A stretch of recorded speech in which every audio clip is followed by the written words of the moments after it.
Hello and welcome back to my channel. Today I want to talk more about projector sewing, aka how to use old movie projectors to project sewing patterns directly onto your cutting mat so you can avoid those paper patterns. And today I want to share some tips on how to cut those projected lines more easily and more accurately. And the footage you're going to see is of me making this cute chore jacket from a free pattern I got online, and I'll drop a link to it in the description. So I have some tips for you.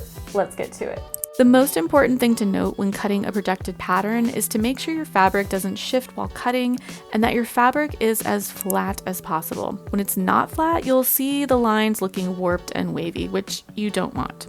To help with both of those things, I turned my cutting mat into a magnetic wonderland. What I mean by that is that I bought a piece of galvanized sheet metal in the HVAC section from Home Depot for $15 and put it under my cutting mat. You could use any type of sheet metal as long as it's not aluminum because magnets won't stick to that. I also bought these 60-pound and 100-pound magnets from Amazon. You might not need that heavy-duty magnets, but I tested some lighter-duty ones, and the strong magnets just hold down thicker fabric better, which is what I mostly work with.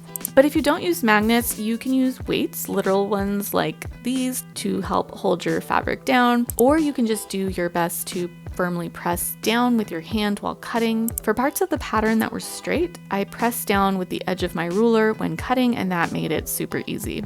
But for more curved sections, I added a little more magnetic reinforcement to the edges to make sure the fabric was extra flat. Doesn't it look like I'm playing some kind of checkers game here? I have to say, using magnets is just so fun. Another thing you'll notice when using a projector to cut is that your hand or rotary cutter will sometimes block the projected lines, which can get a little annoying. So sometimes you will have to cut at awkward angles so you're not blocking the magical projected glow. Oh, and don't forget to cut any notches if the pattern calls for them.